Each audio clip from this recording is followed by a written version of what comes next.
ranked number 5 out of all of the beaches that we have reviewed from TripAdvisor over the past 12 months.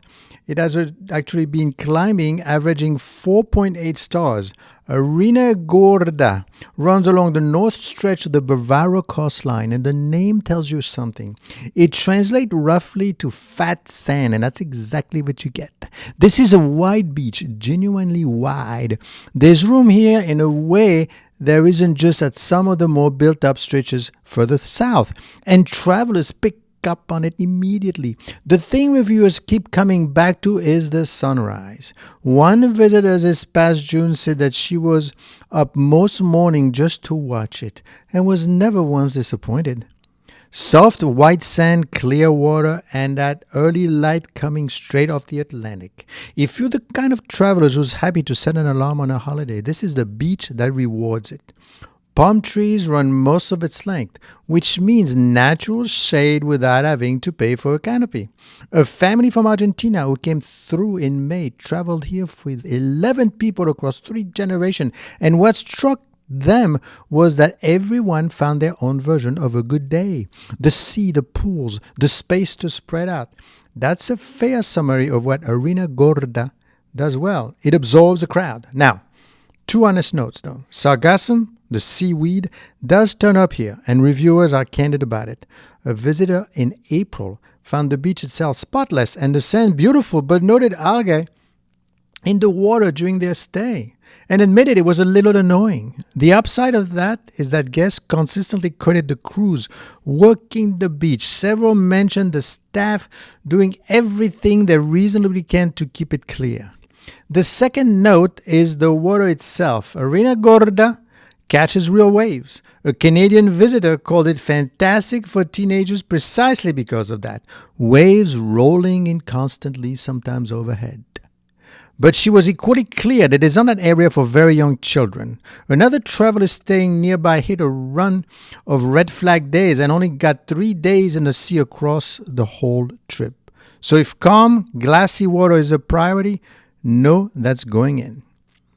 What you're getting at Arena Gorda is scale, sunrises and shade with an Atlantic that has opinions. Number 4, Playa Macao. Its 12-month average sits at 3.8, though as you'll hear, that number deserves some context. Macao sits about 20 minutes north of the main resort strip and is genuinely a different proposition from the beaches in front of the hotels. This is a public beach. There are a few newer resorts creeping in at the edges, but the character of the place has held. No wall of all-inclusives, no manicured hotel frontage. A visitor this July described it as a beach that stays in its natural state.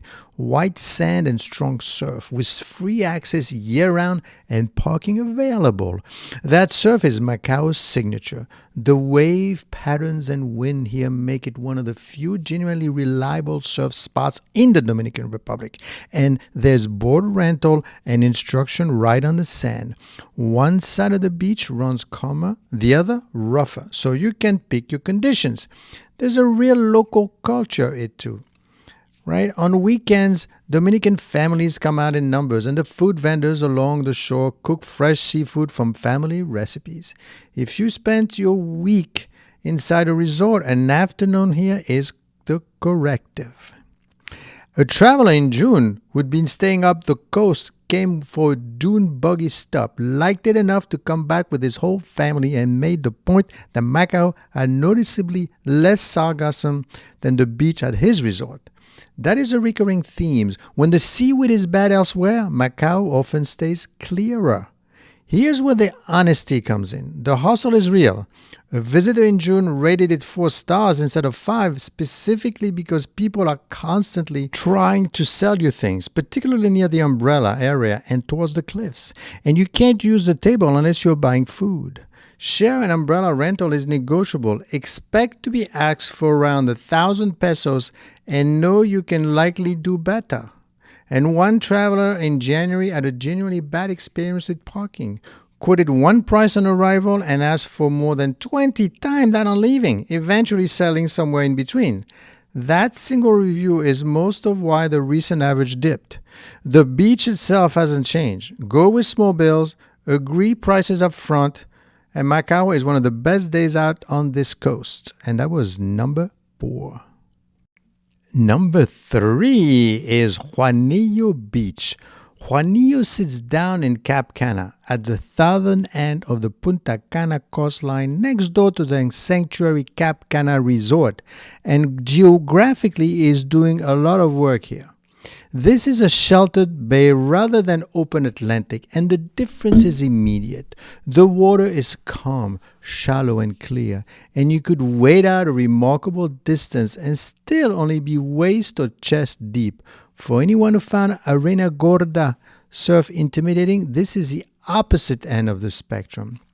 Reviewers describe it almost identical terms over and over: soft white sand, crystal clear water, and a peaceful atmosphere. One recent visitor called it a hidden paradise and said what made it special was that it doesn't get overcrowded the way the more obvious tourist beaches do. Another described white sand running for what feels like miles, remote and uncrowded, with clean, accessible bathrooms and a good open-air beach bar and restaurant. There is a proper water sports setup too: kayaks, paddle boats, sometimes included free if you're visiting through a resort that has an arrangement here. Several travelers mention arriving on a snorkeling excursion with lunch and rating the whole day as well worth it. Now, the things you should know before you go: Juanillo is not free. There's a $20 admission, though it functions as a food voucher, so you get it back if you eat. But the beach furniture is charged separately, and it isn't cheap. One visitor reported $100 to sit under a canopy and $20 for a chair without shade. Bring something of your own to sit on if you sidestep that entirely. The Juanillo Grill restaurant draws mixed reviews. One traveler praised the setting, the space, and the absence of blaring music, but found the cooking weak and the prices high. Others rate the beach bar much more warmly and call the food reasonably priced. Your mileage may vary. 2 more honest notes: seaweeds does reach here, and one visitor found the water cloudier than expected on their day. And if you are booking the VIP excursion package, be aware it is densely scheduled. One couple wanting a laid-back day found themselves rushed between the marina, the snorkeling, the lunch, the paddle boating, and a sea note, and wished they had simply stayed on the sand longer. Go independently, bring your own towel, and Juanillo is superb at number 3.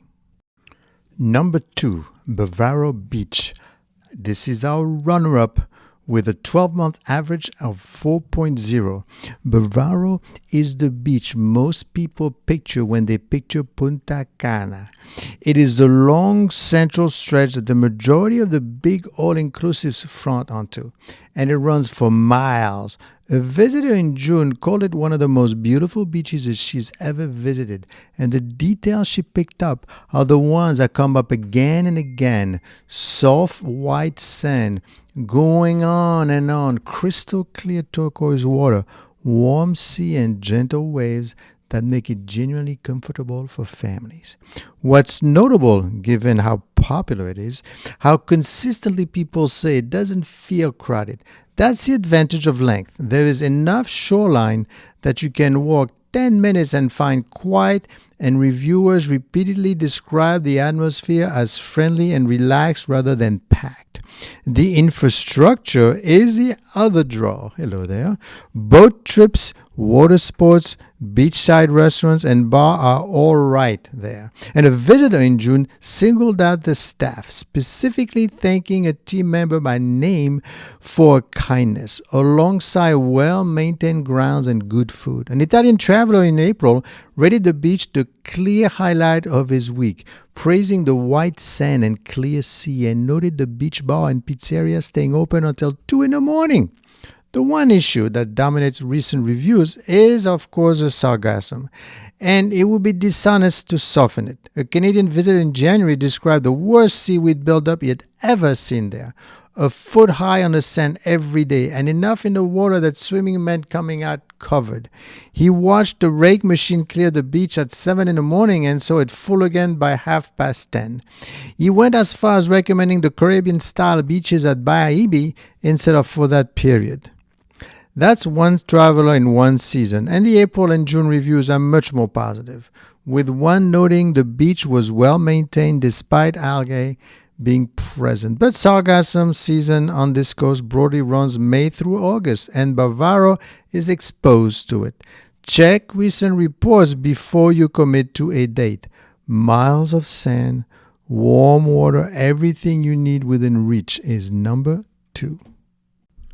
And now, number 1, Playa La Vacama, taking the top spot as the highest rated beach on our entire list, ranked number 5 out of 20 things to do in Bavaro. One important piece of transparency before we go further. With 4.8 out of 5 come just 12 TripAdvisor reviews, and there hasn't been a new one since December of 2024. So unlikely every other beach on this countdown, there is no 12-month figure to report. It takes first place on lifetime rating alone.